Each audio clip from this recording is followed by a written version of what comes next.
Thank you for bearing with us. We had a private session earlier tonight, a matter to take care of, so I apologize for your wait in the hall. Are we good to go in the back? Awesome. So having already formally opened the meeting, Dana, I'll ask you to do a roll call. Michael Beelan. Here. Mark Friedman. Here. Brendan Galligan. Here. Robert Garrison. Here. Chris Langhart. Here. Gretchen Oleg. Here. Peggy Oster. Here. Charles Ostroff. Here. Amy Root. Here. Chris, can you lead us in a flag salute? Yes. Please join me in the pledge. I pledge allegiance to the flag of the United States of America and to the republic for which it stands, one nation, under God, indivisible, with liberty and justice for all. So I'm going to start our announcements from the podium tonight, because tonight we are honoring the championship boys cross-country team. And with us this evening is the varsity squad and their coaches. So we want to welcome you and thank you for joining us and letting us celebrate your outstanding achievements. So you are the Group 4, I'm not telling you anything you don't know, but since we're publicly recording it. You are the Group 4 North 2 sectional champions, and you also won the Watchung Division Conference, and you captured the Union County Championship title. And if that weren't impressive enough, this group placed third in the Group 4 State Championship. To top off the season, the talent you demonstrated at the New Jersey Meet of Champions earned you the distinction of being the fourth fastest Westfield team to run the state course in the 38-year history of the state competition held in Homedale. It's incredibly impressive. So congratulations to this squad of seniors, juniors, and sophomores and your coaches who worked together to accomplish these outstanding goals. You have contributed to extending Westfield's undefeated dual meet streak to 95 straight, dating back to September 2004. It's amazing. Congratulations. So we'd like to offer you a certificate, and when I call your name, please come to the podium. After you come up, if you could just stay up here, because I'm pretty sure Lori's going to want to get some pictures of all of us. Ethan Belka.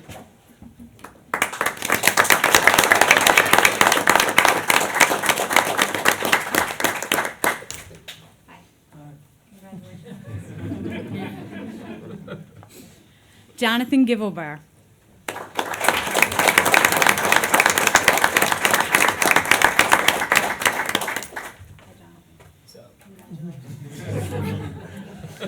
James McCutcheon.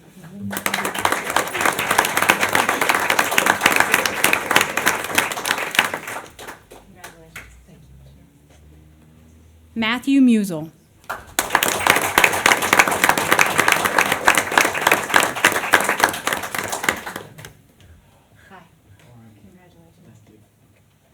Stuart Pollitt.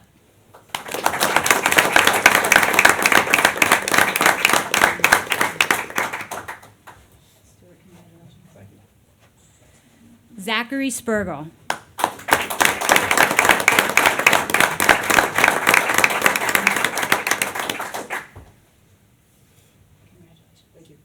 And Spencer Wygan.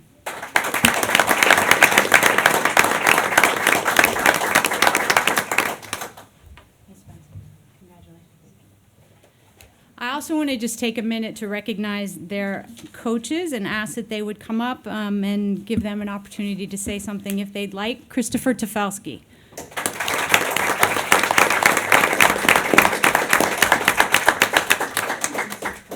Congratulations.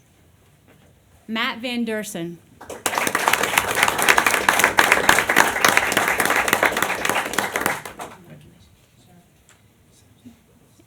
And Sam Tooley, who's not with us, but we'll give him a shout out anyway. Anything about your team? Sure. All right.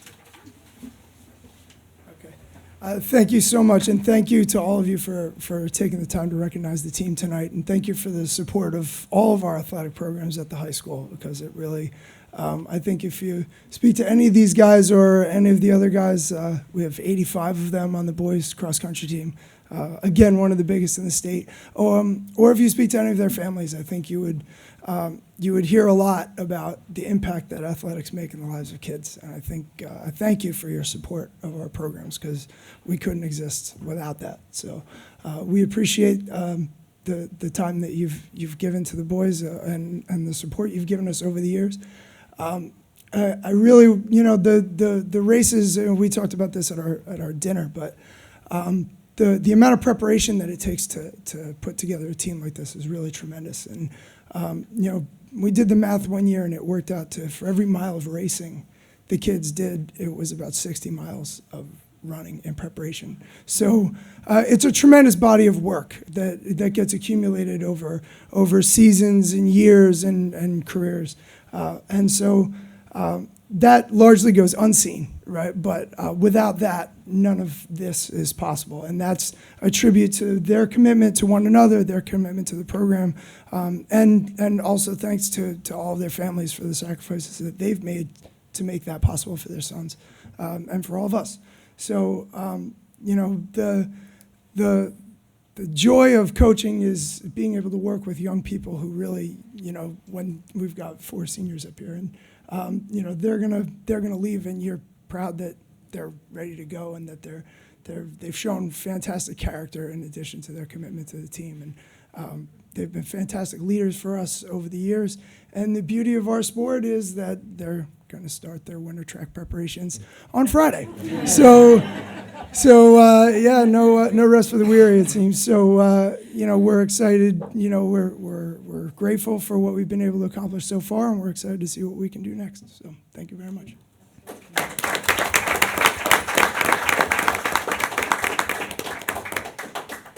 Picture time. Where do you want? One more chair. Let me get up right here.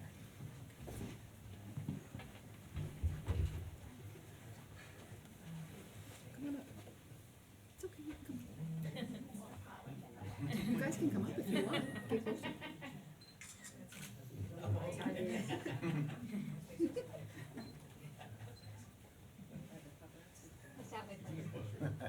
Okay, everybody look this way. Yeah, that's fine.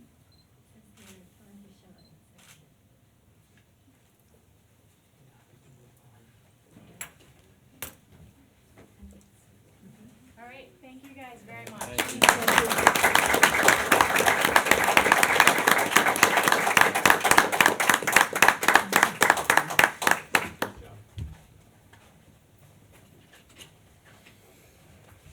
You're welcome to stay, but you're also welcome to stay. Yeah, the voice of-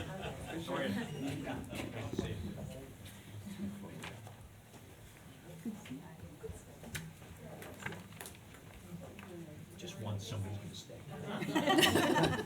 We'll let you know. Somebody who wasn't paying attention to the announcement. So I'm going to hang out up here for a few quick minutes and take advantage of having the opportunity to recognize a couple of board members for whom this is their very last meeting.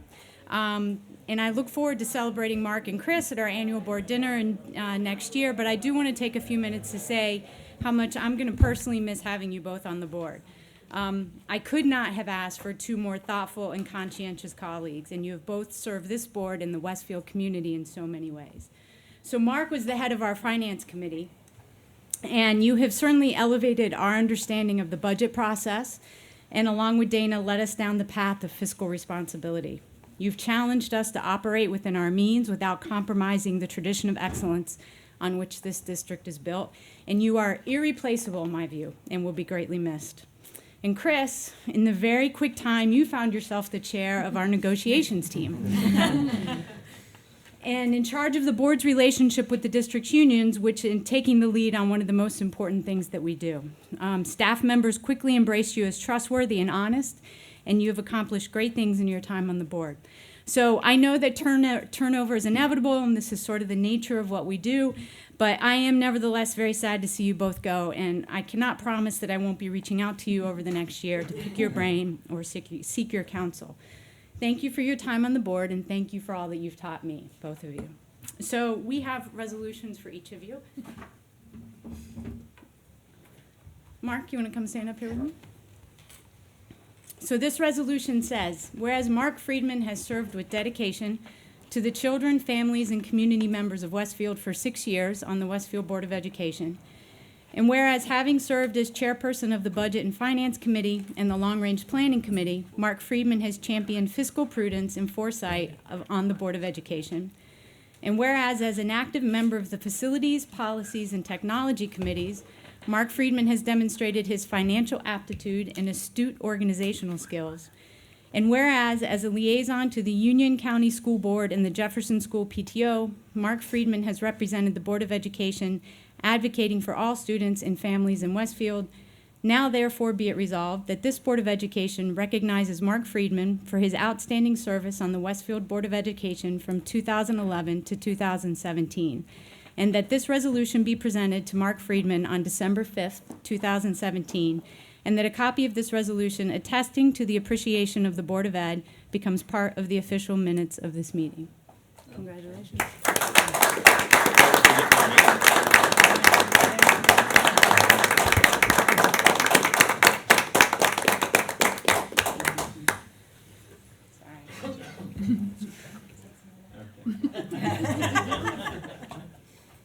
Chris, will you join me?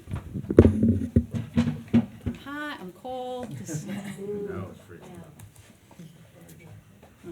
Stick it down there. So, this resolution says, whereas Christopher Langhart has served with dedication to the children, families, and community members of Westfield for 3 years on the Westfield Board of Education, and whereas having served as chairperson of the Policies Committee, Christopher Langhart diligently organized the revision and approval of district policies in accordance with state regulations and district practices.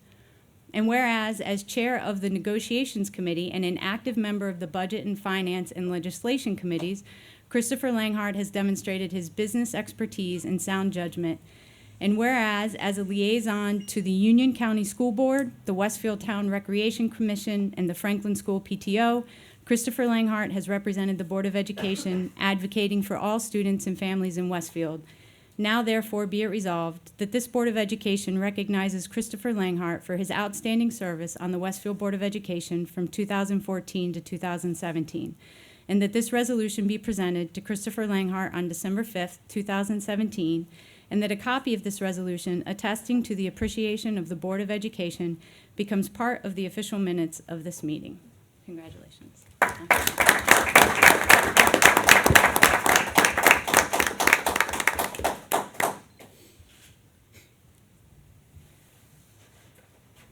If you have anything you'd like to say, now would be a great time. Chris? Whatever you want. I want to thank you for that. It was much appreciated. I want to comment on how quickly 3 years goes by. It was 3 years ago, probably this month, that I sat in those seats, and I was thinking about coming onto the board and all the tasks that were ahead of me, and I was hoping to do a good job.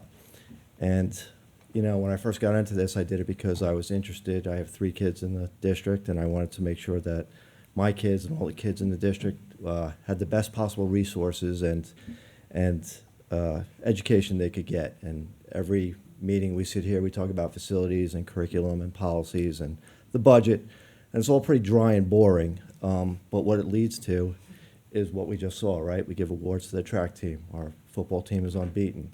Our robotics club, you know, competes nationally. We acknowledge scholarships, and we have all these great students, and they come in, we laud their accomplishments, and that's what this is all about, and I found it to be very rewarding. I'm very proud to have been a part of this board. I just want to say some thanks. I want to thank Paul Pinero, Dr. Weissman. We don't interact all that much, but every time you've been in our meetings, you've given us everything we needed. You've been very well versed in everything you needed to know, and you've made my job easier. Lori, thank you for making us look good for 3 years. Yeah, you've earned a well-deserved retirement. We're going to miss you. Barbara Ball, she's been a tremendous help to me in negotiations. The thing about Barbara is her voice is very soothing. So you can be in a terrible meeting and things are going badly, but she'll say something and you'll feel better about it. It might not be better, but it seems better. And that's not to give short shrift to everything she does, because she's very knowledgeable and she keeps us well versed in our staffing and our personnel. I want to acknowledge Dr. Dolan, you know, great leader. We couldn't do this without you. You're always reasonable, always smart. All the judges you've made over the years, I can't think of anything that's gone wrong. We appreciate your leadership. I don't think we'd be where we are without you. Dana, we spent the most time together. We've been in negotiations late at night, early morning, late nights that go into early mornings. I can't tell you how invaluable it is to me to have you there by me. You know the law, you know our finances, you know what's good, what's bad. You look at me when I'm saying something I shouldn't be saying. You look at me when I'm not saying something that I should be saying. It just is a comfort to me to have you there, and I appreciate all your help over the years. Our board members are two new ones, Michael and Amy, not so new anymore. I think you're going to be tremendous assets to the board. Michael, for your technology expertise, and Amy, we talk in policies and negotiations. You always have background material. You always relate what we're talking about to your personal experiences. I think that's invaluable. Charles and Rob, we sat together for 2 years. You're always telling me about the issues going on in the state. You know what's going on in our district. You've been instrumental in making us transparent and amending our policies so that we are better protected. We appreciate that. Charles, we talked before we got on the board about some of the things we feel strongly about, anxiety in students, and that's one of my regrets. I haven't been as involved in that as I wanted to. We talked about resiliency. We've made a lot of progress there. I hope you'll continue working on that now that I'm gone. Brendan, you've been here forever. I mean, I don't know how old you are. If you're 40, it seems like you've been on the board for 32 years. You've got an institutional knowledge. We don't talk about litigation or negotiation or anything when you can call up from memory things that we've done in the past, and I think that's really valuable. Two people I came onto the board with, Mark and Peggy. Mark, I've learned two things. One, don't run for the board when you're running, because 28 people will go for 3 spots, and you'll have to spend a lot of time and money, more than you thought, to get on the board. But I've also learned that it's okay to ask the hard questions. Finances 6 years ago were not maybe where they should be. They're very solid now, and I attribute a lot of that to you. You ask tough questions, you keep at it, you know where the money's going, you're fiscally prudent, and you question things, and that's made us a better district. Peggy, 3 years, 2 years vice president, you've risen right through the ranks, very compassionate, the humanity you bring to the board, I think that's invaluable. And I always find you thoughtful, your comments are well appreciated. And I feel better going off the board knowing you're staying on, because I think you will carry on a great tradition. And Gretchen, my first 2 years, Rich was president and you were vice president that second year. I never doubted for a second you'd be a great president. You approach everything with a sense of humor, with reason. You're very smart. You handle everything with grace. I think this board couldn't be in better hands, and I think the next year or two that you're here, I think we're in good shape. I really appreciate everything you've done for me. So I hope I didn't miss everyone. I'm trying to think as I look around the room that I touched upon everyone, and I appreciate my time here. It's been, I almost did forget. I want to thank my wife and my kids, Sarah, Philip, Lucy, Andrew, because this job takes a tremendous time commitment, and if you don't have your family behind you, you can't do it. You'll miss kids' events, practices, plays, orchestra. You'll miss social obligations, which is sometimes not a bad thing. But you need your family support, and they've always supported me, and that's made me a better board member. So, as I've said before, negotiations with the teachers, I've always sat there and been impressed with the passion and enthusiasm that teachers come in here to present what they see for as the best way for the district to move forward. And it makes me proud that my kids are being taught by these teachers, and it makes me proud to be a part of this board in this district. And I think the people here are tremendous. So I thank you. It's been a great 3 years for me. I'm sorry I'm not doing more, but it's been a wonderful experience. Thank you.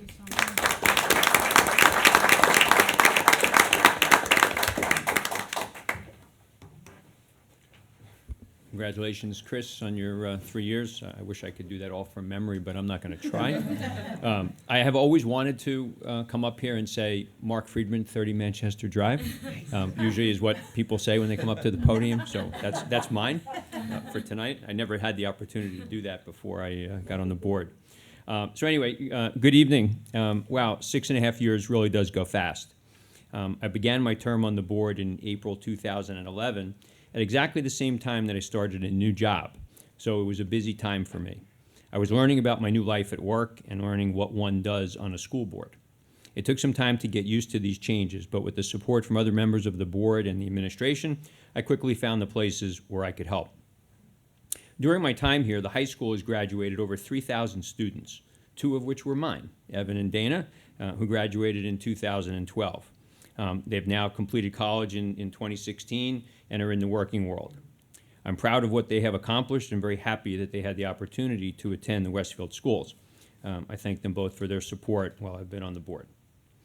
I decided to run for the school board because I believed that I had some business experiences, I think you've heard that a little bit tonight, that would help our district.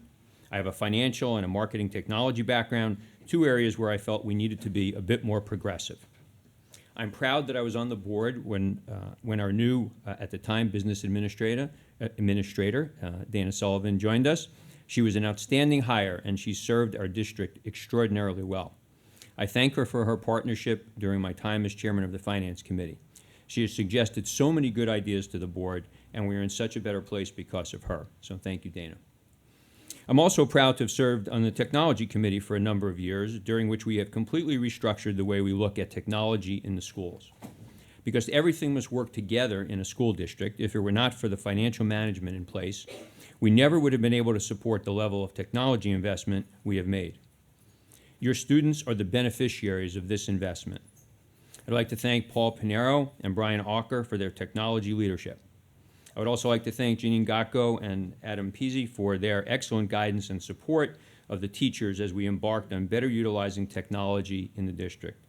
And thank you to Dr. Dolan for her vision to create the master technology positions. You should know that 6 years ago, Westfield was a follower in the use of tech in the classroom. Today, we are a leader. I do hope, however, that we do not stop moving forward. Technology is something that changes each and every day, and unless we have a clear, ongoing vision for the future, I fear that we'll fall behind. I'm very happy to have had the chance to work closely with Barbara Ball, our Human Resources Specialist, on a number of different interview committees, as well as the creation of coaching evaluation process. For roughly the last 5 years, each coach is evaluated by the supervisor of athletics, and that evaluation is used as a tool to determine whether a coach will be offered that same position for the next season. I believe that this has been a healthy process, and I think that many of the coaches have used these evaluations as a learning experience. I do hope that this process will continue and that the board members will read these evaluations after each season. So thank you, Barbara, for the good work that you did in evaluating so many people. So thank you, Barbara, for the good work that you do in evaluating so many people to deem whether they meet the criteria for the Westfield tradition of excellence. During my time here, I learned quickly why Westfield has the reputation of offering such strong programs in special education. I've listened to Mike Weissman speak about so many kids who need our services and who are getting them at such a high level. He and his team treat each situation individually, and we're very lucky to have such a strong program. So Mike, thanks to you for the services that you and your team provide. Strong communication is something that a school district needs. With over 6,000 students in a town of 30,000, it's not always easy to get the message out. For 22 years, Lori Korecki has worked in our schools making sure that every piece of news, good or sometimes sadly not so good, makes its way to the public. Lori has effectively used every method possible to make sure that our community is up on the very latest news. I could always count on my announcement waiting for me to be read at each and every board meeting. Lori's going to be retiring at the end of the year, and I'd like to thank her for her dedication to our kids and the town, and I wish her and her family a wonderful retirement. As you can see, a school district, like any business, and we are a business, one of educating our kids, needs someone to pull it together. I'm thankful to have worked with Dr. Dolan during this time.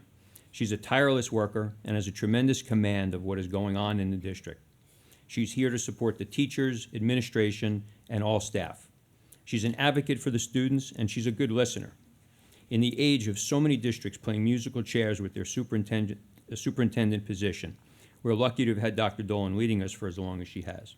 So Dr. Dolan, thanks for what you've taught me about myself and for what you've taught me about running a school district, and thanks for the annual Cyber Monday message, wishing me good luck.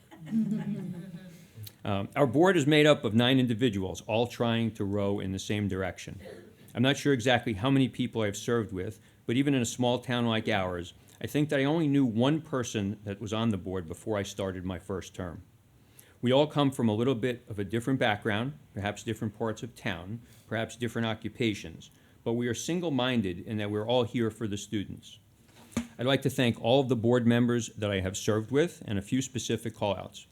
First, to Mitch Slater, who was the one person I knew before I joined the board, for showing me what it was like to be on the board and why I should do it. Some will say I ruled the day, but no, that's not true. Then to Roseanne Kirstead, who I met on my first board meeting as a candidate. We were sitting right outside here in the boardroom talking. We had never met each other before. Once the evening was over, I went home and told my wife that I had no chance of winning because I had met someone who was so qualified to be a board member. Roseanne brought professional experiences to the board, and she was an early advocate for the Advanced Technology Initiative. Then to Rich Matesic, a former president, who as board president demonstrated his willingness to do the right thing, even at personal consequence to himself and his family. And finally, to the current leadership, Gretchen Oleg and Peggy Oster, it's been good to work with you, and as a resident, I thank you both for stepping up to lead this board.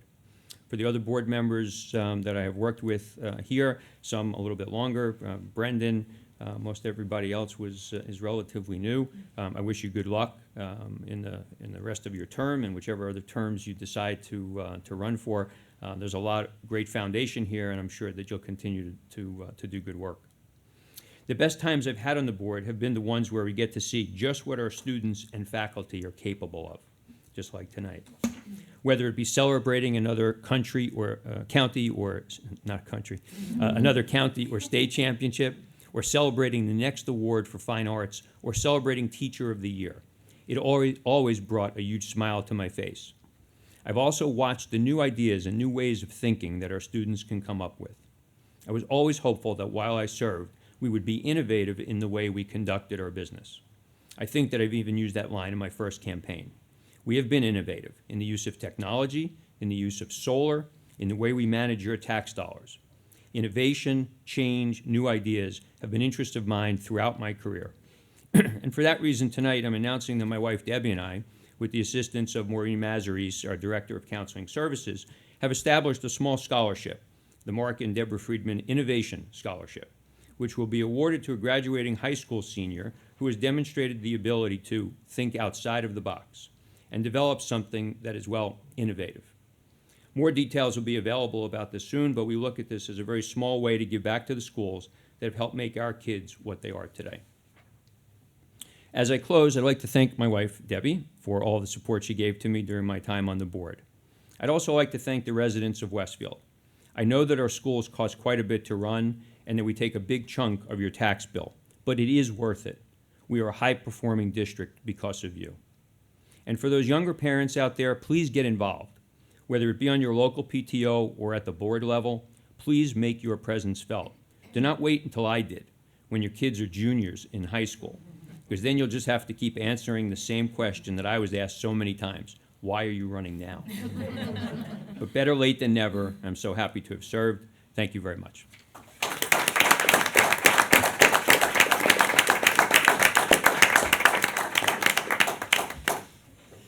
Thank you both. So back in September, Mark was out and Paul Panera was giving a technology presentation. And the comment was that Mark Friedman says that we need to invest in the next generation of technology, like holographic globes. Nice. So we had. There we go. Cool. So while Paul was speaking, I was on Amazon, and it was there 3 days later. So we'll move on with announcements. I think everybody at the table has some other announcements. Michael, do you Yes. want to start us off? For the intermediate schools, the Edison Intermediate School Broadway Singers, under the direction of our vocal teachers, Kenneth Horn and Stephen Markowski, will join the Westfield Community Concert Band for the 27th Annual Holiday Concert on Friday, December 8th at 7:30 p.m. at Westfield High School. The public is invited to attend, and there is no admission fee. Thank you. Charles? Okay, going in order. Do I ever not? She skips around sometimes. Kindergarten and first grade registration. This is actually very important. Looking ahead to the 2018-2019 school year, in January, the district will be registering children who will become eligible for kindergarten and will reach the age of 5 on or before October 1st, 2018. First grade registration also will be held for children who are residents of Westfield and will reach the age of 6 on or before October 1st, 2018, and have not yet attended the Westfield Public Schools.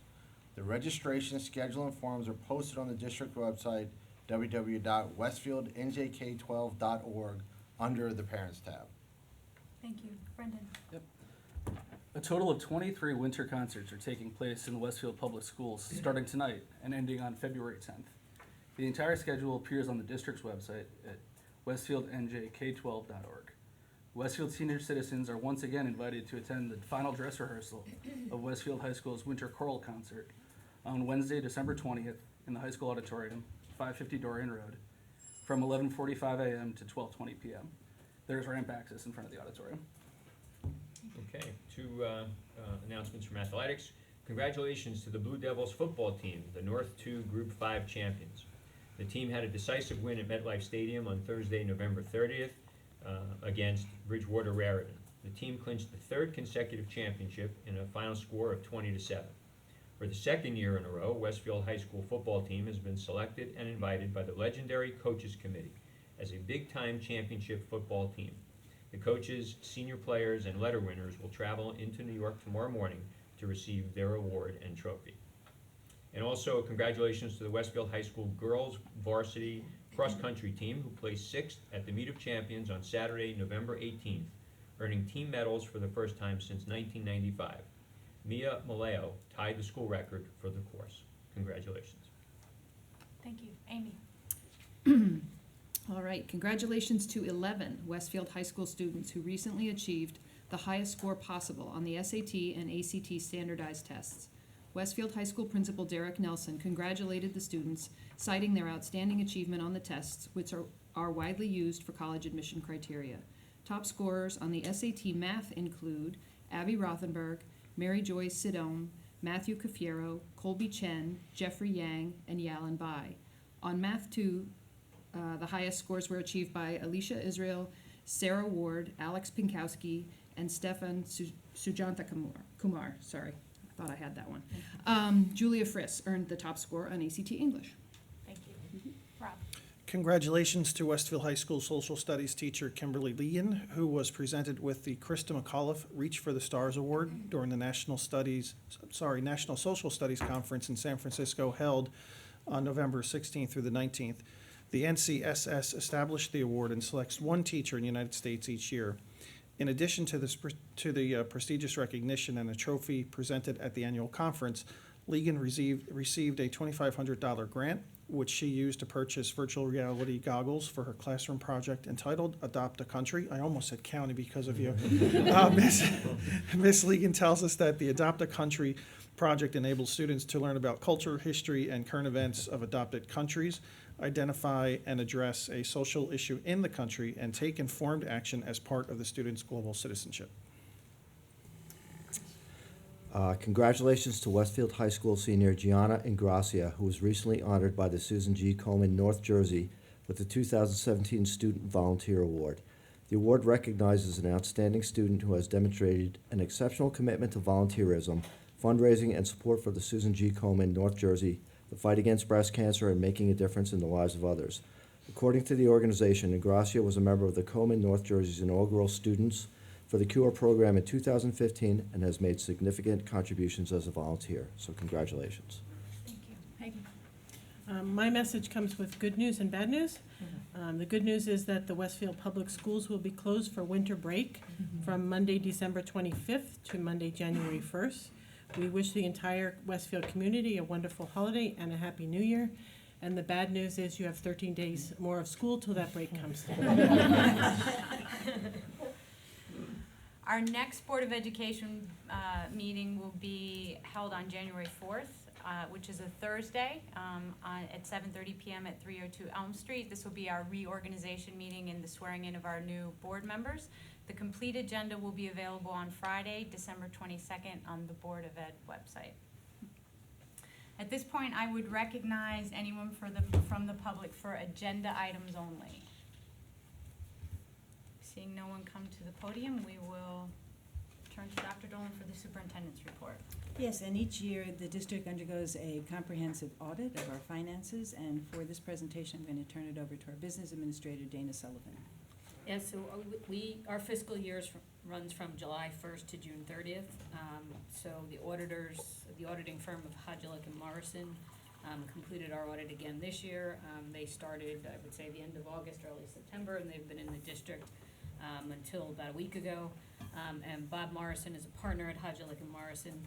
He has already met with the Finance Committee and gone through the report in detail, and he's here this evening to present a summary of the report to the full board. Bob Morrison. Thank you.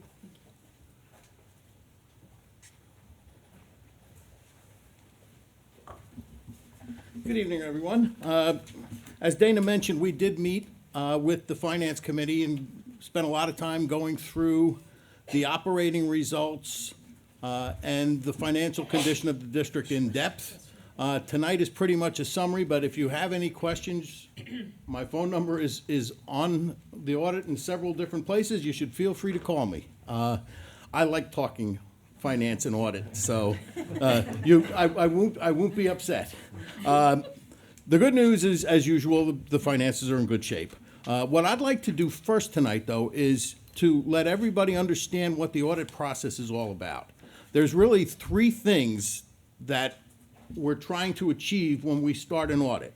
The first one is similar to what private companies have, for their finances, an independent audit to perform an attestation of the amounts and the processes by which the financial statements are put together. Ultimately, we're going to issue a report on whether or not your financial statements are complete, that you followed the appropriate rules in developing the financial statements, and that you have followed those rules consistently from year to year.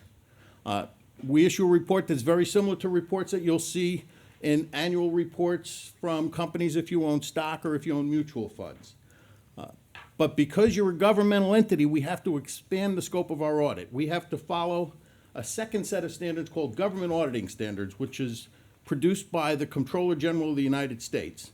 And what that does is it forces us to not only evaluate your internal controls over financial statement preparation and compliance, we have to then test those controls to see if they are placed in service as designed and are working effectively, and then we issue a report on them.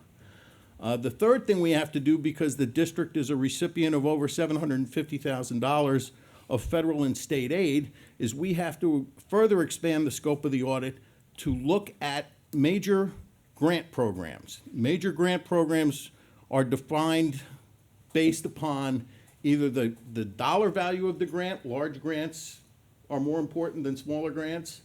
The complexity of the compliance requirements makes a difference. If you have a grant that has very intricate or tricky compliance requirements, that moves closer to the head of the list because there's a better chance that you could have a non-compliance.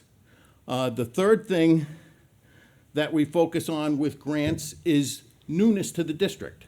A new program has a better chance of having something go wrong and non-compliance exists than a program that you've been operating for several years. So we evaluate the programs that you have, we select major programs, and then we go in and we do both a substantive and a compliance test of those programs. When it's all done, we issue our report.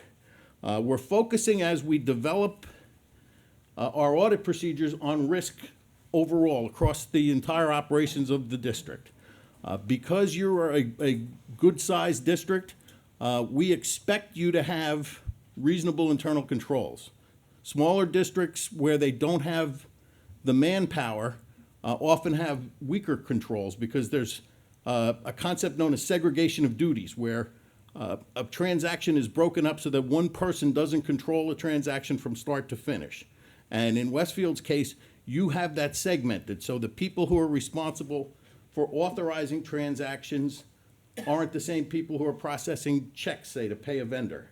The people who are receiving cash receipts in the mail aren't the same people who are processing your board secretary's reporting on revenues. So it's broken up, and the objective of internal control is to make sure that if somebody makes a mistake, that it gets caught and corrected before the information gets out to the board. Right? You don't need misleading information, and the good news is you don't get misleading information. So when you start looking at the year-to-date financial information, when you're putting together the 18-19 budget, you should feel confident that information is accurate, because we audit interim financial statements as well as the year end. We issue at the end of the audit process, we issue 3 reports. I think I mentioned that. We issue a report on the financial statements. That appears in the large document, the Comprehensive Annual Financial Report, on pages 13 through 15.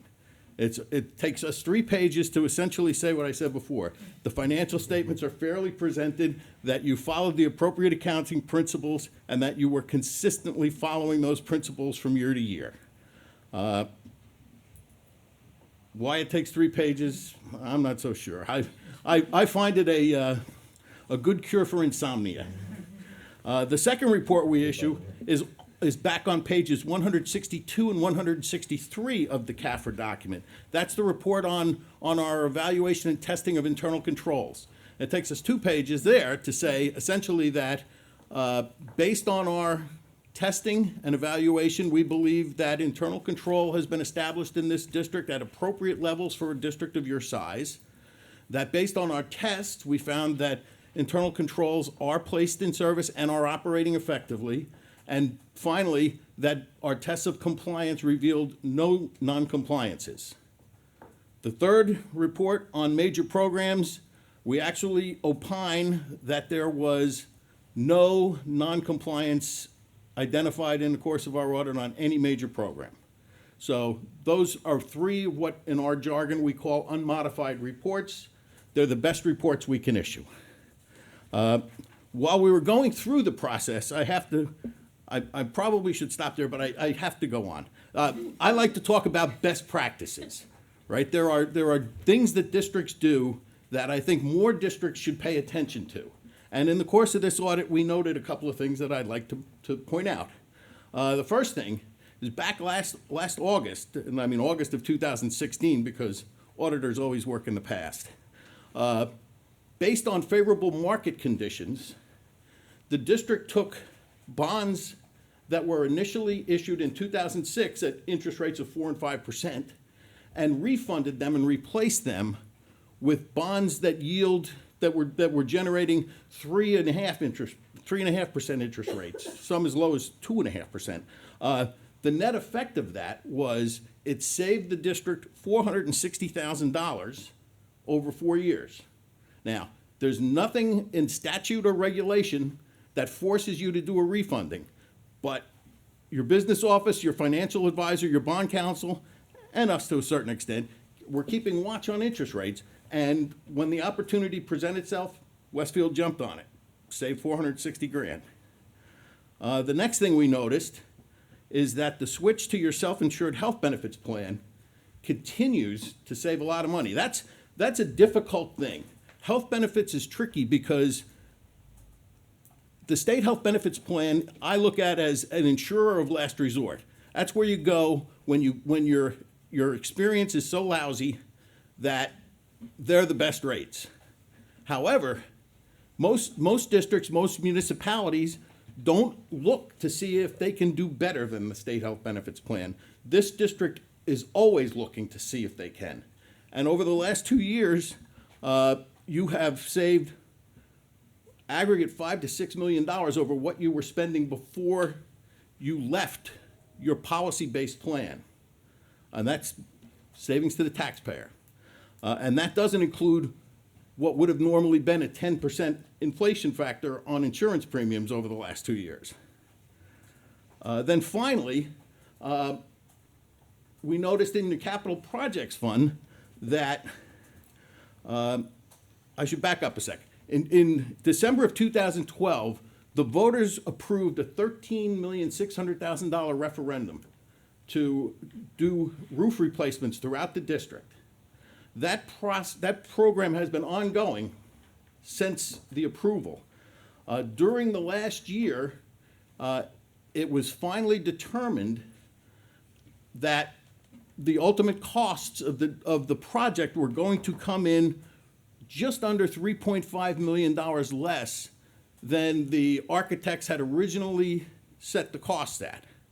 As a result of that, and because you had not issued the full $13,600,000 worth of bonds back in 2012, you were able to eliminate the authorization to spend close to $3.5 million of bond proceeds. So out of a $13.6 million authorization, $10,116,000 in bonds were sold. The rest, which would over a 20-year period amount to roughly $400,000 a year for 20 budget cycles, wasn't needed, wasn't borrowed, and isn't going to be spent. So there's a big savings to the taxpayer from the management of that project so that it was able to come in so far under what it was spec'd out at. With respect to the little one, the auditor's management report, this is a document that summarizes the major compliance testing that we do as required by the state. It doesn't include all of the compliance testing we do. We do between 30 and 40 different compliance tests. Some of them that we consider to be very important are not required by the state, but we think it's important to your financial statements. Things like making sure people are in the pension system when they're supposed to be enrolled, making sure they're enrolled for health benefits when they're supposed to be, making sure they're taking off health benefits when they're supposed to be. So we expand beyond what's in here, but the bottom line is, after all of our compliance testing, we did not find anything that rose to the level that would require a recommendation, and there are no recommendations. So as a result of that, there's no need for a corrective action plan, and I think that's a tribute to the quality of your financial management. And then finally, I would like to personally thank all of the staff of the district because they cooperate with us during the course of our audit, and they make the job much easier than it is in a lot of places, and we do appreciate that. And I'd be happy to field any questions if anybody has any. Any questions from the board? You're too good. You're too thorough. Do you have any questions? Well, we try. Like I said, call if you do. Thank you so much. Thank you very much. Absolutely, thank you. Dana, thank you to your team for facilitating and all that. Anything else? No, that is the only report to me. I'd ask the board to approve the minutes of our board meeting held on November 14th, 2017, and the private minutes of the same date. Can I have a second? Thank you, Amy. All in favor? Are there any abstentions? I will say. Me too. Chris, Rob? Moving on, personnel, Mark. I'd like the board to consider personnel items 1 through 21. Have a second? Second? Thank you, Rob. Dr. Dolan, you want to call out one item? I do, you're absolutely right. Or two? Actually, I think one. I'd like to call out agenda item number 20, which is my recommendation for the position of Coordinator of School Community Relations. I have to say, when we posted this position, we were pretty impressed with the applicants that we received. A number of people with a great deal of rich resumes, really. And I would like to thank Gretchen and Peggy and Mark and Barbara who served on the interview committee with me to make the selection. And tonight I'm very pleased to recommend Mary Ann McGann to this position. Most recently, she served in a very similar position in for the Warren Public Schools. And I think that that experience there is going to serve her well here. Additionally, prior to that, she has worked as a writer, as a reporter, as a producer, and I think all of her experiences over her career are really going to help inform and help her in a position that we consider very important in this district. So I'm very pleased to recommend Mary Ann McGann for the position. Anybody else? Comments, questions? Dana, please? Mike Phelan, Yes. Mark Friedman, Yes. Brendan Galligan, Yes. Rob Garrison, Yes. Chris Langhart, Yes. Gretchen Olig, Yes. Peggy Astor, Yes. Charles Ostroff, Yes. Amy Root. Yes. Thank you. And I'll just, congratulations, Mary Ann's here for the board members that haven't had a chance to meet her. We're thrilled to have you on board and look forward to working with you. I'm very happy to meet you. Thank you. Nothing else, Mark? No, no, ma'am. Facilities, Brendan. Yes, Facilities Committee met last Friday. Actually, should I vote or give a report first? Why don't you give a report and then you Okay. can make a motion? All right. We talked in depth about the ongoing renovation, or the planned renovations going on at Kaler, where we stand with that. No change from the last report. We're still looking to start the first week in May and should be completed hopefully by the start of football season. We then went on to our rooftop solar, and the district was informed the week of Thanksgiving that our solar provider shut the system off due to similarities with another system and another school down in Brick Township where there's a fire. The system is safe. Our engineers believe it's safe. The architect believes it's safe. It was shut down out of an abundance of caution until it can be fully inspected again. Hopefully it will be on as soon as possible because we're not generating revenue when it's turned off. We're Well, not, no. but by No, contract, yeah, they are That is- liable yeah. to pay us for the amount that we're losing, and we've already Mhm. been in contact with them and started the paperwork for that, so the district is not at a loss at this point, and there is no safety issue. Right. That was the key, that there's no Yes. safety issue. We went on to talk about a PTO request out of McKinley. They'd like to renovate the playground and update some paving around the school. They've generated some funds. We're in talks with them on how to proceed with that. And then we talked about lights again at Kaler Stadium, temporary lights.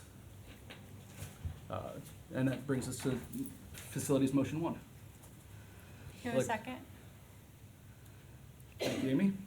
Amy, thank you. So Brendan, do you just want to quickly recap the temporary lighting at Kaler Field, Yeah, the proposal? similar to last year, Westfield Soccer Association is asked to use temporary lights at Kaler Field for practices only, 3 nights a week. They'll use 3 generators as last year. There'll be no games. And nothing will go on weekends. There'll be no whistles, buzzers, or any noise-making devices at any time. Lights will be off by 9:40 at the absolute latest, with kids leaving the field before that. Somebody from the soccer association will be present at the field at all times. There's no cost to the district, direct or indirect, in terms of rentals, insurance, or fuel. And the start date will be March 1st and end April 30th. Great. This is in sum and substance identical to the proposal that was submitted and accepted by the board last year. Almost word for word. Does anybody have any questions for Mark? I'm sorry, for Brendan? I think last year they always had someone on site in case there was a same procedure this time, right? Last year, the Soccer Association worked diligently to make sure that there were any complaints from the previous go-around were addressed fully, and I think last year there was 1 complaint, as opposed to over 100 the first time the program ran. Good. So we feel confident that if the program's replicated, there will be a similar level of complaint. And I'll just add that Sandy Mamery, our athletic director, was actually at the facilities committee meeting when we reviewed this, so she's aware, and also as, you know, in support to the extent it will help the teams if needed. Okay. Can I just have a question about the dates of the program? Mhm. Beginning March 1st and ending April 30th? Yes. Is that similar to last year? Mm-hmm. Okay. And that's the outer extent of their window. If their practice schedule doesn't quite line up, it gets shorter. Right. Just one comment, as I always make when anyone brings up the idea of PTO spending money, is that, and I know Dana does her due diligence on this, but just ensuring that prevailing wages are paid on those types Yes, of and projects. that's why we haven't accepted the gift and haven't proceeded with the So what's project. gonna happen is they're gonna donate the funds to the board, which the board will accept, if you choose to, in January, and then we'll issue a purchase order so that we can be sure that all of those laws are filed. Thank you. Are these fixed days they're gonna have the lights on? Monday, Wednesday, Friday? I believe that's how it Monday, ran Wednesday, last Thursday. year. I think, yeah, I think it's Monday, Wednesday, Thursday. Yeah, Either it was is Monday, fine. Monday, Wednesday, Friday. Thursday? Yeah. Right, Monday, no Wednesday, Friday. Thursday. Friday. No Friday. I'm just looking to the audience. That's allowed? No Fridays. No Okay. Fridays. Dan, you do Mike Beelin, Yes. Mark Friedman. Yes. Brendan Gallagher. Yes. Rob Garrison, Yes. Chris Leinhardt. Yes. Gretchen Oleg. Yes. Peggy Astor, Yes. Charles Ostroff, Yes. Amy Root. Yes. Great, thank you, Brendan. Long-range planning, Mark. Yes, so we had a meeting last week, I guess, and we reviewed a bunch of information from the survey that we ran for a full day kindergarten, so I have some prepared comments, and then we can open it up to the table for any additional elaboration. The Long Range Planning Committee has recently completed the evaluation of survey results on the topic of whether we should move forward to establish a full-day kindergarten program in Westfield. I'd like to thank the residents who responded to the survey. We received over 1,500 replies, and so many of them provided us excellent insight into what people are thinking, regardless of which side of the discussion they support. As I noted in my comments at a previous meeting, 90% of the school districts in New Jersey currently have a full-day kindergarten program, so we felt as part of the due diligence of the board and the administration, it was appropriate to review this topic. In addition to the survey, we also devoted time to looking at our current facilities to see how we might handle full day. As you might recall, we suggested that we would need to make additions to 2 of our elementary schools, likely through the floating of a bond, and that we would need to add significant expense annually to support the hiring of new staff. After careful review of the costs associated with the above, the results of the survey, and the current uncertainty on many external factors, the Long Range Planning Committee will be recommending to the full board that we not proceed with a full-day kindergarten program at the present time. I think that it's important to note here that it's not our goal to simply stand still and not move our district forward with respect to the need for other options for our students. We are only making the decision to look for other alternatives that would not put a financial burden on the district and ultimately the residents of Westfield. We believe that with the new administration coming into Trenton in January and with the process to reevaluate the tax base of our homes, that it's prudent to seek other options at this time. As an example, we have a very successful RAP program. Dr. Dolan and the administration will look at creative ways to perhaps expand that program. As part of the process, we will look at other spaces in town that might be able to support the growth of that RAP program. I'd like to thank the members of the committee, board members Gretchen Oleg, Rob Garrison, and Amy Root, and also Dr. Dolan, Barbara Ball, and Lori Korecki for their contributions during our evaluation process. I'll also add that we will be making results of the survey available. We'll put them on the website. We'll know it'll be done shortly. We're just going through some fine-tuning of the results and putting them to a way that we think they will communicate the results. So anyway, that's my prepared comments, and I know some of the other folks on the committee maybe had some comments, and other board members may have had some questions. Yeah, I just want to piggyback a little bit of what Mark said. You know, I think part of the impetus for this was that we recognize that Westfield's unique in the sense that we're 10%, you know, of the districts that don't have a full-day kindergarten. But I think ultimately part of the reason that the committee is making the recommendation that it's making is the other ways in which Westfield is unique. And part of that is that our residents bear 89.3% of the funding. And because we're considered a wealthy district, we see very little from the state and to supplement that. So this board has always been mindful our per pupil cost is less than the state average, and we're committed to investing our resources wisely in the best teachers, administrators, and counselors that we have, challenging curriculum and up-to-date technology, and providing a safe environment for our students. So one thing that we heard repeatedly, both in the comment section and then conversation at the table, and from community members that approach us, was think outside the box. You know, the knee-jerk reaction to sort of always raise taxes is maybe not the way to go, especially now at this time when there's so much financial uncertainty. So that's what we're doing, and I think that played a large part in the decision that the Long-Range Planning Committee made. So while clearly full day is important to many parents and that there's an interest, we are going to try and think outside of the box to offer viable alternatives that don't require us to raise taxes. Rob, Amy, certainly if you have something to add. Yeah, one thing that I found really interesting during this process was even before the survey went live, the board was receiving comments from concerned citizens with feedback and thoughts. And then that was, I guess, amplified in the comment section on the survey that went out. And what surprised me was how many people felt very strongly that a half-day kindergarten program was sufficient. Certainly, our half-day program in Westfield meets the state standards. Our kids are well prepared. There may be a slight difference when kids start first grade between kids who've attended a half-day program or a full-day program, but my own children have borne it out, and from what I've heard from our teachers, you pretty quickly don't see a difference in the kids who attended half-day or full-day. So I like that our committee's decision is to try to explore the RAP program where possible, to allow parents who would like a more complete day within our schools the option to do that. So I'm looking forward to doing a little bit more of that. And also, I just think it's important too, to make sure that the public is aware that although there is a cost associated with the RAP program, if there are people in Westfield who desire a RAP program and feel like the cost may be prohibitive, that there are alternatives for that, and that they should reach out and speak to Dr. Dolan's office, I guess would be the best way.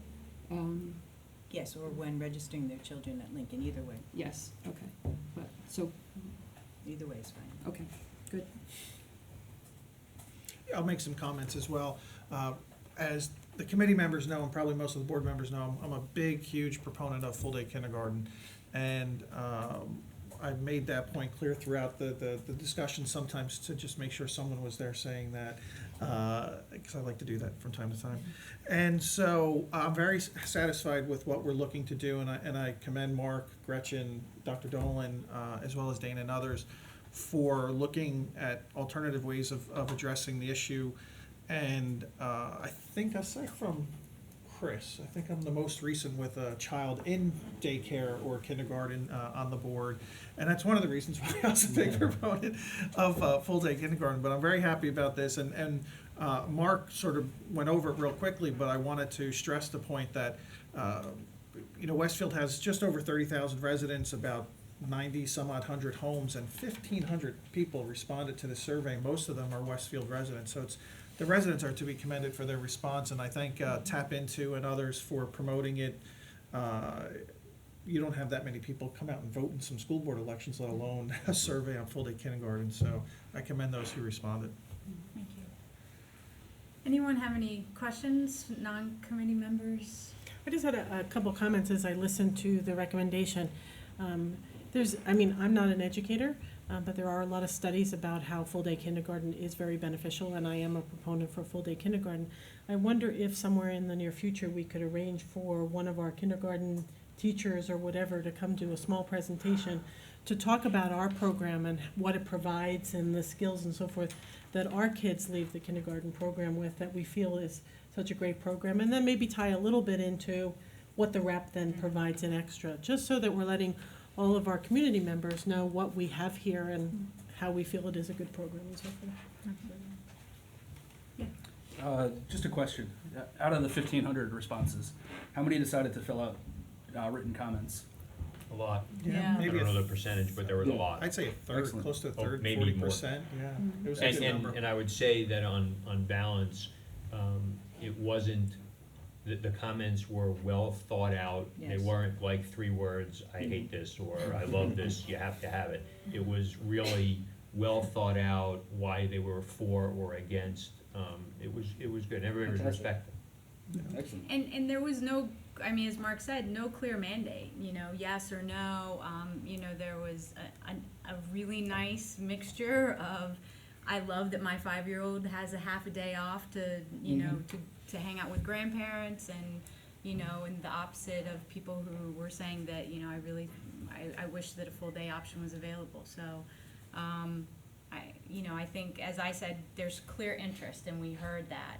And so it's about finding ways to provide opportunities for that. Excellent. So without a clear mandate one way or the other, sitting out for a year or longer while the uncertainty at the state and federal level settles out. And even with the reval in town. Yeah. Definitely a good move. Yeah, and I think it's important to, and I think we've all said it, this is not a non-decision. right? I Right. don't want people to come across and say, geez, you tackled something that was difficult and you decided that you couldn't make a decision, so you just decided to do nothing. I think it's just the opposite. And maybe it's my last evening of being sentimental, but I think this was a really good committee. The mix of people were very good. I think we got help from the administration. The survey was really good. The residents gave us good information. You know, I much like others here, you know, when I first got on the board, I was like, what? We don't have, I knew we didn't have full day, but, you know, why don't we have full day? How could we not? We have to have it.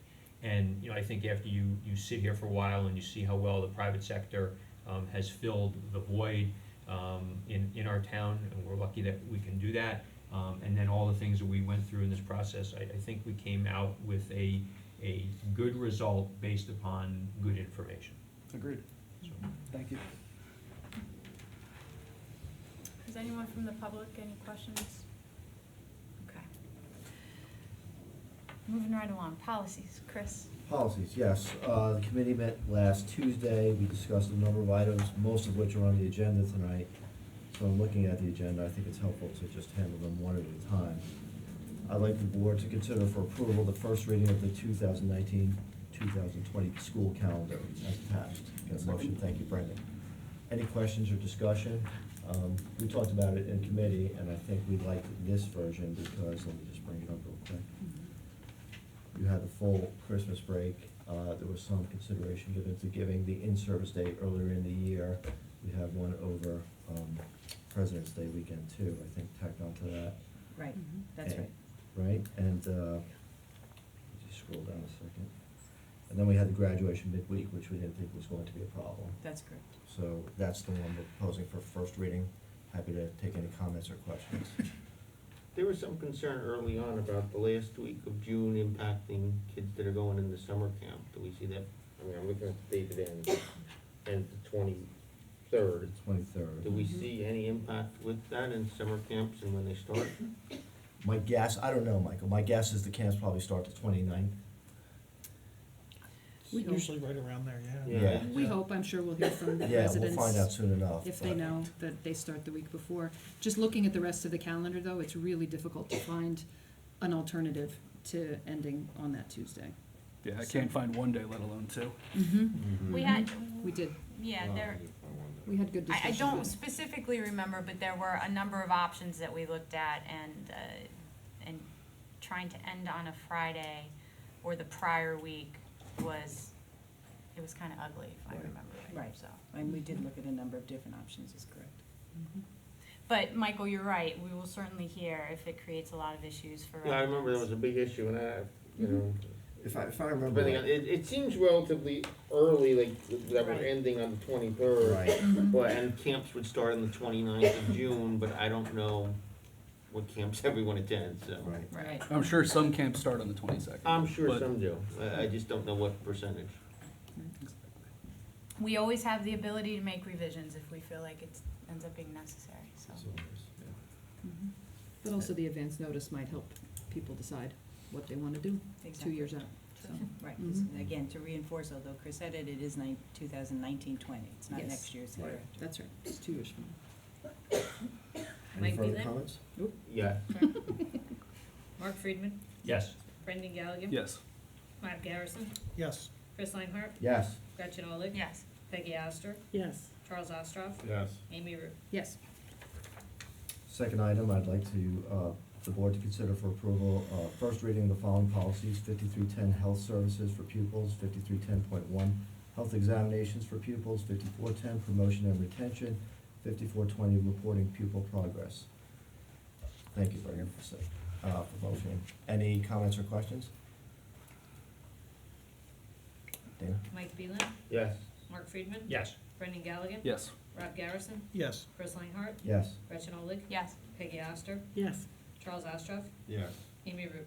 yes, Dr. Bowman, number 3 is on the floor as well. right? That's correct. Item number 3, I'd like the board to consider for approval the approval of the Uniform State Memorandum of Agreement between the education and law enforcement officials for the 2017-18 school year. Dr. Dole, do you want to comment on that? Second. Second, thank you. So this document, the Memorandum of Agreement, is one that's been in place in New Jersey for all public school districts for, I would say, decades at this point. It's a very helpful document. It is redone each year. And in the course of it, local law enforcement as well as county law enforcement meet with each public school district to make sure that everyone is on the same page with what the law requires regarding what are school responsibilities when there's an incident of any sort, and what is law enforcement responsibilities, and what the parameters are. It's a very helpful document. We don't have to reference it too frequently during the course of the year, but it is always there when we have to. So the Police Chief Wayman and I met to review all of it, and we will be presenting the signed document to the county superintendent of schools, and then also to the county prosecutor, so that all 4 agencies sign it. Dr. Dolan, is that a standard state template? It is. Okay, so there's no real modification on our end? At this point, it is not. There have been some years where it's modified. This one, we are using the state template, yes. Anything else? Dana? Mike Phelan, Yes. Mark Friedman, Yes. Brendan Galligan, Yes. Rob Garrison, Yes. Chris Langhart. Yes. Gretchen Olig. Yes. Peggy Oster, Yes. Charles Ostroff, Yes. Amy Root. Yes. Do we have to take official action on number 4 to table it or withdraw it, or is it been done? So number 4 rather, sorry, we are not able to approve tonight, so Should we table it? Right. Do we need a motion to do that? Yeah. Yes. Okay, so I'll make a motion to table item number 4. Second. And the Mike last, Phelan- oh, I'm sorry. Go No, ahead. Did you want to say something? no, I Okay. was jumping ahead. Mike Phelan, Yes. Mark Friedman, Yes. Brendan Galligan. Yes. Rob Garrison, Yes. Chris Langhart, Yes. Gretchen Olig. Yes. Peggy Oster, Yes. Charles Ostroff, Yes. Amy Root. Yes. And the last item, I'd like the board to consider affirming the superintendent's decision on HIV incidents 18HSO1, 18HSO2, 18E01, 18R01, 18R02, 18J01, 18J02, and 18WI01 for the reasons set forth in each incident. Can I have a second? Brendan, thank you. Mike Phelan, Yes. Mark Friedman. Yes. Brendan Galligan. Yes. Rob Garrison, Yes. Chris Langhart, Yes. Gretchen Olig, Yes. Peggy Oster, Yes. Charles Ostroff, Yes. Amy Root. Yes. And finally, the policies committee will meet for the last time next Tuesday. Well, it's your last time. You're not all of ours. Last time this year. But we're grateful that you stuck around for one more. That's for Thank sure. you. Nothing further to report. Okay. Curriculum, instruction, and programming, I'd ask the board to consider curriculum items 1 and 2. Can I have a second, please? Amy, thank you. So the first item is the overnight field trips and district field trips, which were attached to the agenda. The second item is the first reading of the intermediate school health curriculum. I circulated notes about our meeting. Corinne Varley from Edison and Dr. Bolton came to the curriculum committee. It's being reviewed in the regular 5-year cycle. And so, she talked about updates in terms of all the topics that they cover: healthcare, personal hygiene, wellness, nutrition, drug and alcohol abuse, sexually transmitted diseases, bullying, character education, abuse, mental illness, first aid, and relationships. So that's what they cover in one marking period of health. So you can imagine how much the curriculum is jam-packed, and there's also a lot of overlap, and so the topics are very easily woven together. She talked about the use of technology in the classroom and just sort of the way that the health ed teachers at the middle school teach the course. So that curriculum is on for first reading. Does anybody have any questions? Okay, Dana. Mike Phelan, Yes. Mark Friedman, Yes. Brendan Galligan. Yes. Rob Garrison, Yes. Chris Langhart, Yes. Gretchen Olig. Yes. Peggy Oster, Yes. Charles Ostroff, Yes. Amy Root. Yes. And then I just would like to report out to the public. You'll see in my, the board will have seen in my notes about curriculum that there's a committee that's been gathered with Paul leading a conversation about report cards in I guess it's K through 5 or 1 through 5, K through 5. So using some templates from other districts. There's a lot of conversation going on about how we might change the way grades or student growth is reported out at the elementary school level. So still a work in progress, but it sounds like there's been a lot of conversation so far, and the administrators are involved. And so I look forward to hearing more from Paul on that. And of course, once there's a final decision made, we'll present more to the board, at the full board, and then the public, of course. So, but that is a conversation that's happening. It's okay. Beetlejuice. Nothing else from curriculum, finance, Mark. I'd like the board to consider finance items 1 through 15. Second? Second. Brendan, thank you. Any comments or questions? Dana, please? Mike Beeland, Yes. Mark Friedman. Yes. Brendan Galligan. Yes.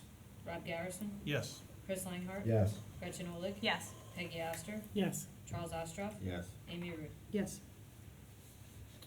That's it. We had a scheduled finance meeting that we postponed. Dana will send out some information to the committee, and then I'll send out some notes. Okay. Technology, Peggy? I don't have any report. We haven't met since the last time I reported. We do have a meeting coming up a week from Friday.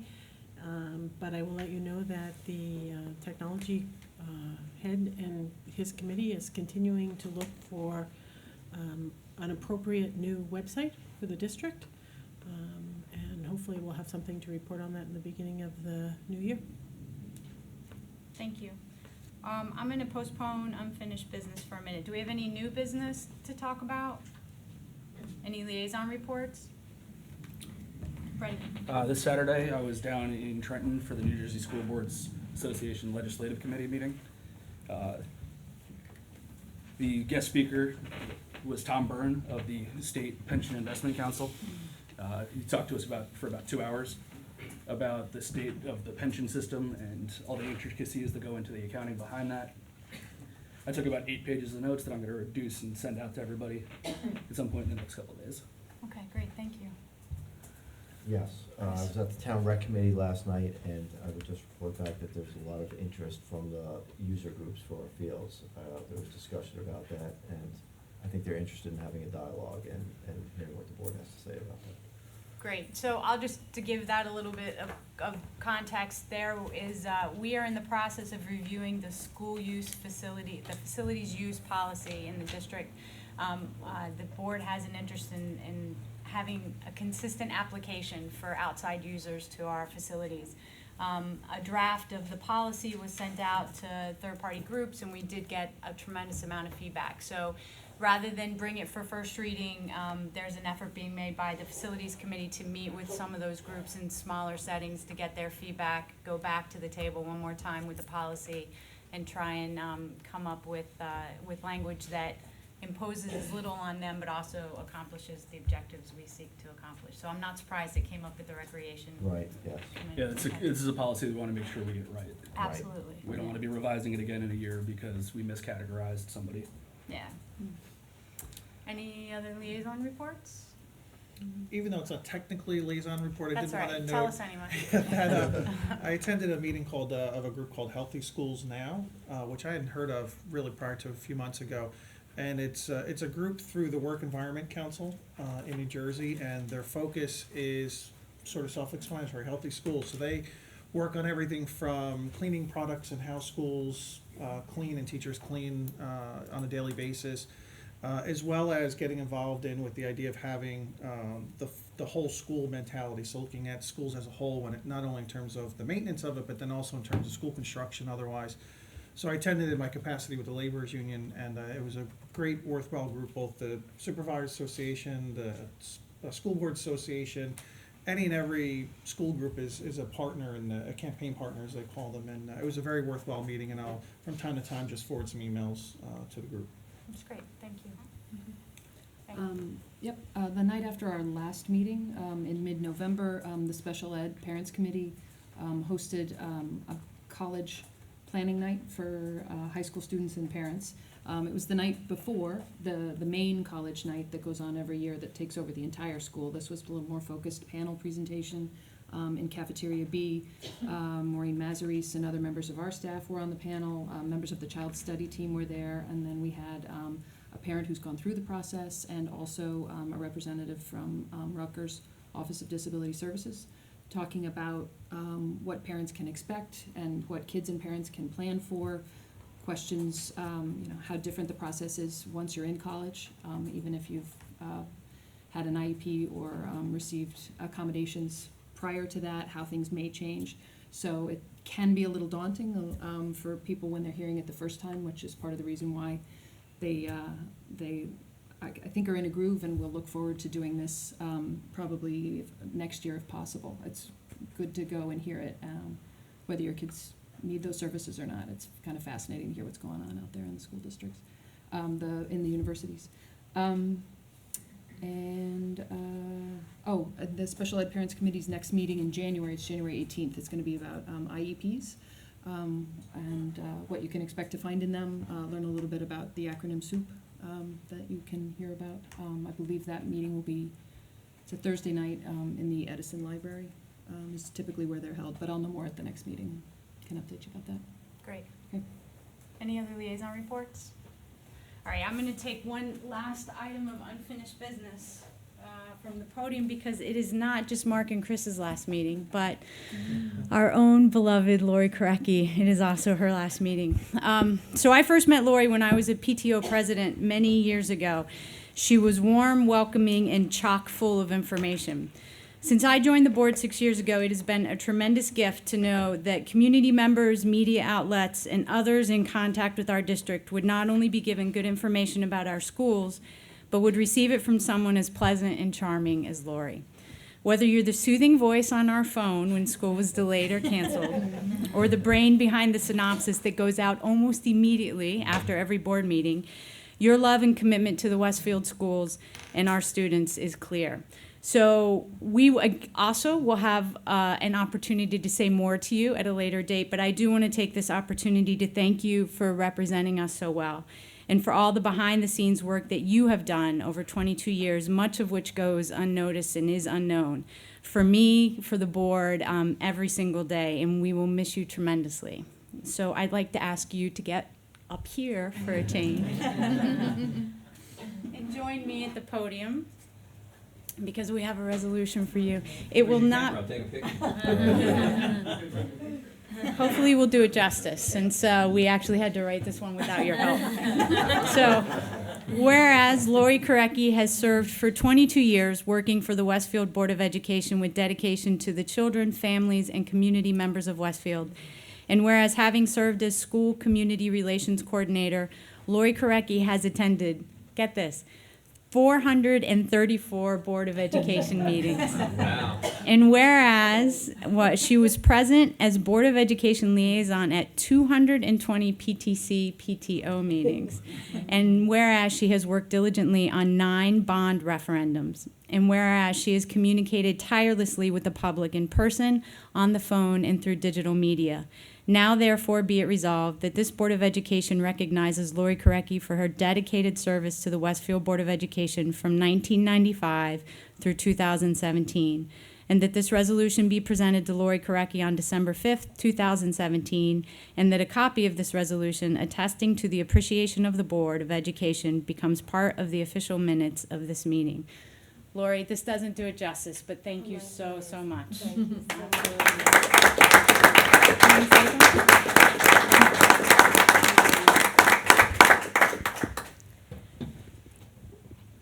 Well, this is really special, and I have felt special working in this district from day one. It's really been an honor. I think looking at how our teachers make such a difference in the lives of children, and really that's what it's all about, our future leaders, and caring for our children. I know Dr. Dolan knows this, that I am a little bit of a history buff, and I remember reading, and I don't know if I'm going to get this right, Aristotle once said that to educate a child's brain, but not the child's heart, is not education. And in this district, I have seen firsthand that we reach the heart, not just the brain. And it's through people like you who volunteer their time tirelessly. I might be a good communicator in some regards, but I have never communicated enough how much you on the board work and give so much of your time. No one knows that, and I don't do it because no one would run for the board if I did. And I have terrific boss in Dr. Dolan. She's so patient with me. I am darting in her office daily with ideas or concerns, and she's wise, she's patient, and I just feel like we're a great team, and I will miss that camaraderie, as I will with so many of my colleagues. I just feel it's a wonderful atmosphere in which to work, and I just can't think of doing anything better except to be with my family a little bit more, which is what I am planning on doing. So thank you for this honor, but thank you for all that you do. It's really a partnership, and the district wouldn't be the way it is today without everyone involved. The parents are incredible.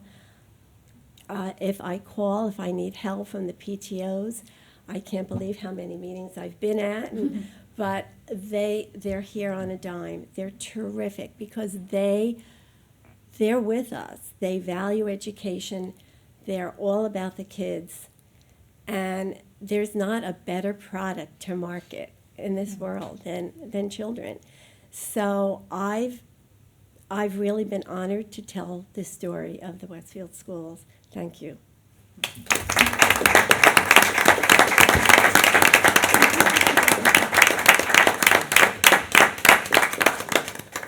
Thank you, Lori. So before we retire for our board workshop upstairs on to develop a guiding change document for the budget, at this point, is anyone from the public have any questions or comments for the board? Yeah, if you could come up and state your name and address.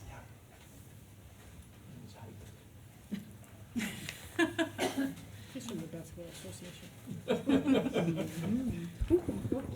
There we go. What's happening? Thank you for your time. I broke something one of our students made. It's not the first time, won't be the last. Okay. So I'm Jim Lane, 856 Carlton Road. As some of you know, I'm a teacher of social studies at Westfield High School, but I'm actually here as a representative of the Westfield Basketball Association, not on the issue that was discussed earlier, because I know that's been tabled. I'm the new vice president of the organization, essentially learning to head the operations while coaching 2 of the 8th grade teams. Most of all, our outgoing board members wanted to thank the Board of Education, and we wanted to extend a hand from the incoming leadership. A lot of people probably don't know a lot about this organization. I didn't actually when I took on this role. I think it was hidden from me. As an introduction to our new leadership team, I did provide Dr. Dolan with contact information for each of our board members. But given my day-to-day in the district, I am a teacher at Westfield High School, I'm happy to take all questions as they come up. Just a little bit of quick background. Through our 2 programs, Travel and In-Town, the Westfield Public Schools helps the WBA provide organized basketball practices and games to more than 1,700 Westfield kids. That's in grades 3 through 12.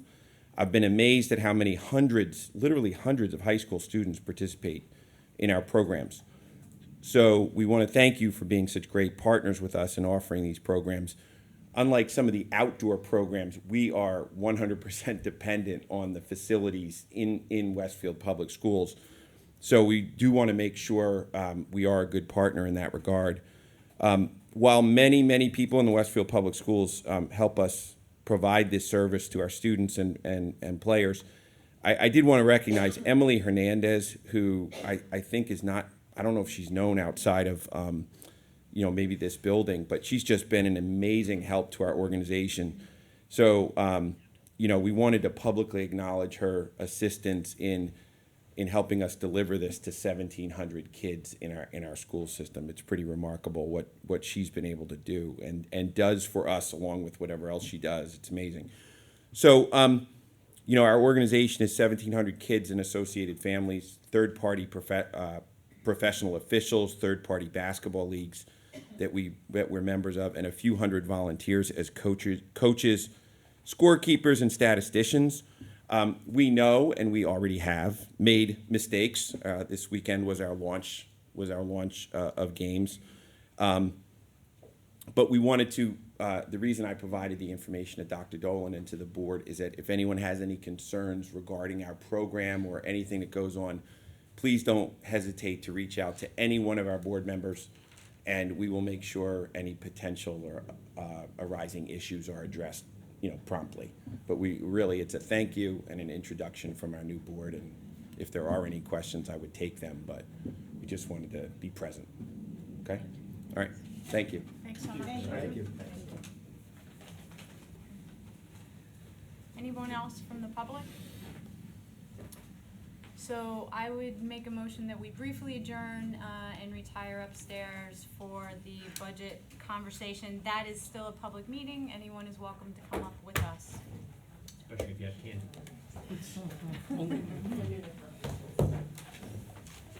Are we coming back down? No.